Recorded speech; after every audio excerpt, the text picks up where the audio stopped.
नमस्कार, मैं खुशबू कुमारी। आप देख रहे हैं वेब इंडिया न्यूज। यहाँ दी जाती है तमाम सटीक और सही खबरें सबसे पहले आप तक। इस समय की सबसे बड़ी खबर बिहार राज्य के पश्चिम चंपारण जिला के रामनगर क्षेत्र से आ रही है। वेलकम बैक, मैं रईस और आप देख रहे हैं वेब इंडिया न्यूज।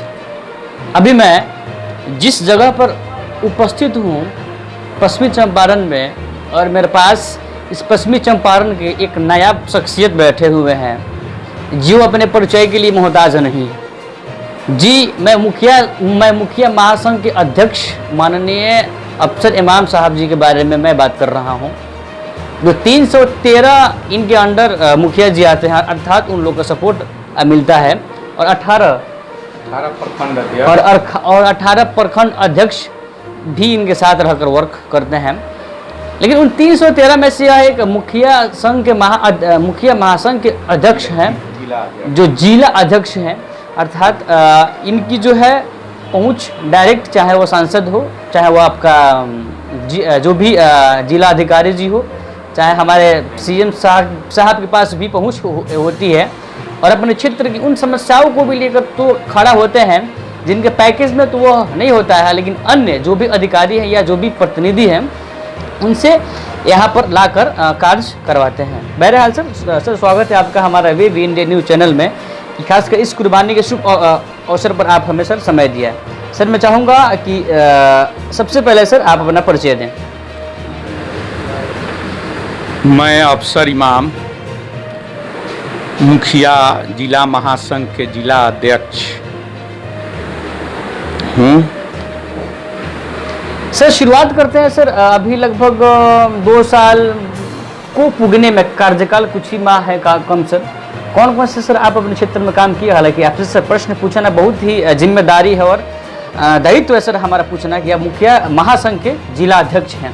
सर आप अपने क्षेत्र में कौन कौन से कार्य किए जिसको लेकर आपके जो और भी मुखिया 313 लोग हैं वो भी इससे वे लोग इंस्पायर हो और विकास के कार्य में ज़्यादा से ज़्यादा भी भाग लें?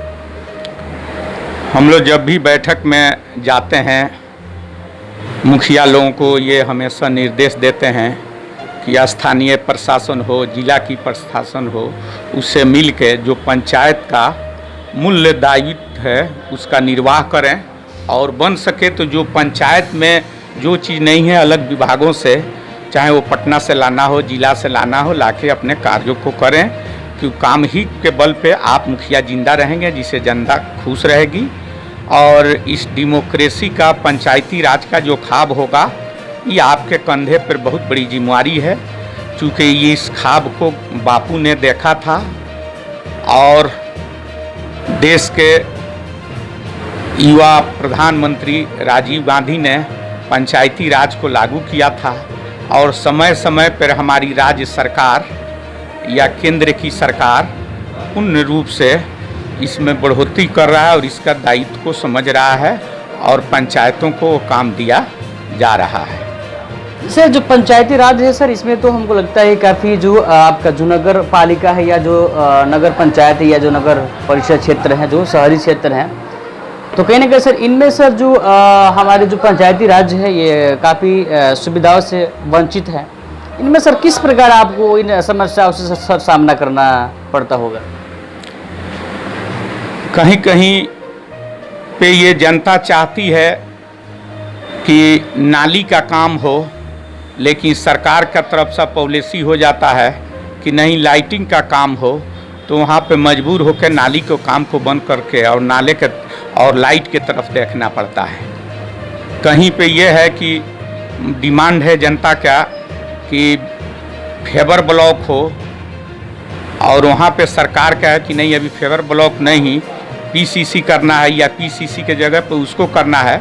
ये छोटी छोटी समस्या के लेके थोड़ी परेशानी होती है। गवर्नमेंट आगे पीछे उसका ऑर्डर देता है और तब जाके वो काम होता है सर। लेकिन जो पंचायती राज है उसमें सर एक मुखिया होते हैं कई गाँव को लेकर, एक पंचायत का मुखिया। तो सर कहीं ना कहीं सर इन लोग इसलिए इस सिस्टम को सरकार ने चुनी है कि जनता की समस्या को स्वयं लाएंगे और उनको समस्या को हल किया जाएगा। लेकिन सर कहीं सर ये आप लोगों के बीच में, आपके और सरकार के बीच में जो समन्वय है सर काफ़ी यह अलग है, मतलब इसके दोनों अनुकूल नहीं है। इसका वजह क्या है सर? देखिए, पंचायती राज एक इंडिपेंडेंट संस्था के तरह है और ये ऐसी संस्था है, ऐसी पंचायती राज है जो देश की राज, प्रदेश की राज, जिला में हो, जिला में जो आपको जिला परिषद के हैसियत से जो DRDA वगैरह है, या पंचायतों में डायरेक्ट पंचायती राज, इसका इतना बड़ा दायित्व है, चाहे केंद्र की सरकार हो, बिहार की सरकार हो या जिला के जो भी अधिकारी हों, जब तक के पंचायत में सही तरह से विकास नहीं होगा, इस देश में विकास नहीं हो सकता है।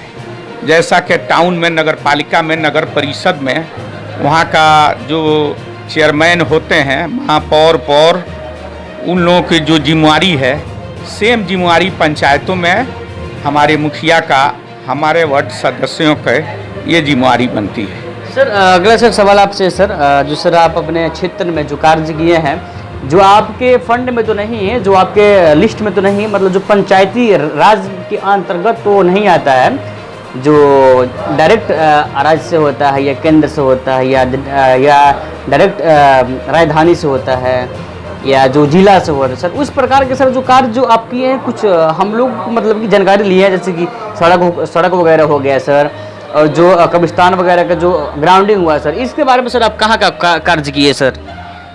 पंचायतों में तो जो लिमिटेड पैसा आती है, अभी केंद्र सरकार पंचायतों पे ध्यान कम दे रही है, जो बेनिफिट देना चाहिए था वो बेनिफिट नहीं दे रही है। तो कम से कम जैसे राज्य सरकार की योजना है, केंद्र सरकार की योजना है खेलो इंडिया, उसके तहत मैं प्रयासरत हूँ कि और अनकरीब कामयाबी होने वाली है कि एक हमारे देवराज में, हमारे पंचायत में एक अच्छा सा फील्ड है, उसकी पूरी तरह से स्टेडियम के रूप में बदल दिया जाए और उसमें कार्रवाई हो रही है। ऐसा ही एक हॉस्पिटल भी वहाँ पे जो पंचायत से अलग हट के बिहार सरकार ने एक हॉस्पिटल वहाँ से लग के उसको पास कराया गया है। और इसी तरह का रोड बनवाया हम लोगों ने सरकार से, गृह विभाग से हम लोगों ने कब्रिस्तान की घेराबंदी कराई और हम लोगों की कोशिश है कि नहर में पानी आए, लेकिन पंचायत डायरेक्ट नहर को नहीं छू सकती है, जिसको हम लोगों ने NOC के लिए सिंचाई विभाग को लिखा है। जिस दिन NOC प्राप्त हो जाएगा तो नहर का जीर्णोद्धार होगा और उसमें जो नहर में पुल पुलिया ज़रूरी है उसको भी हम लोग करेंगे, कि सबसे ज़रूरी है किसान को खेतों में पानी, और हम लोगों का अगला कदम हर खेत को पानी कैसे मिले, सरकार की भी ये चाहत है, इस पे हम लोग दौड़ धूप कर रहे हैं। सर जो अभी सर आप जैसे बोले कि सर आपके जो पहले कुछ वाक्य थे कि जो समस्या है उसके अनुकूल सरकार योजना को मतलब कि नहीं ला रही है, जहाँ पर नाली की, जहाँ पर नल जल लगा हुआ है, तो जाहिर सी बात है कि वहाँ पर तो नाली की तो आवश्यकता होगी, लेकिन वहाँ पर PCC का काम चूंकि आया है, तो इन दोनों के सर बीच में सर तालमेल नहीं है, इस पर सरकार को सर अब क्या कहना चाहेंगे? देखिए, नाली का भी समस्या का हल होता है, लेकिन उसको प्रायोरिटी देती है गवर्नमेंट।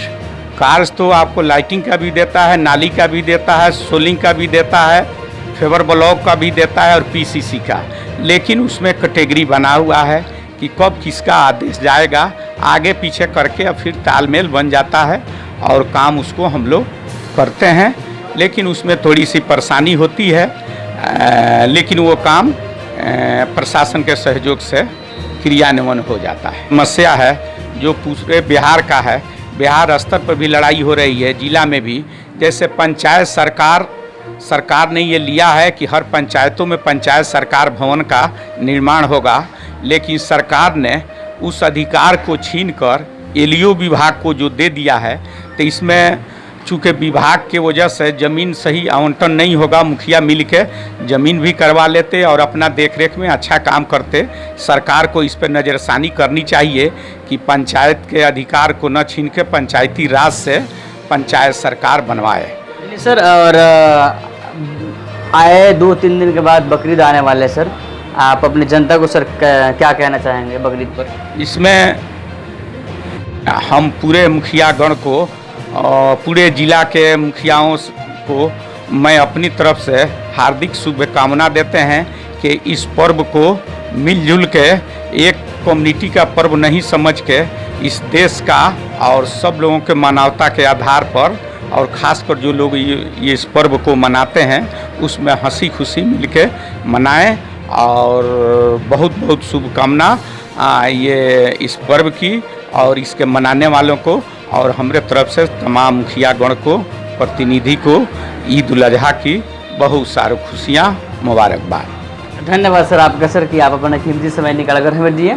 तो ये थे हमारे अफसर इमाम सर, जो जिला लेवल पर मुखिया संघ के अध्यक्ष, जो मुखिया महासंघ के अध्यक्ष हैं। तो इन्होंने काफ़ी अपनी बात को रखी और ख़ासकर सरकार को भी एक सुझाव दिया कि जो भी जो तालमेल है, जो कार्य से इसको बनाए रखें, जिसकी वजह से क्षेत्र में कई सारे विकास के जो काम है बाधित न हो सके।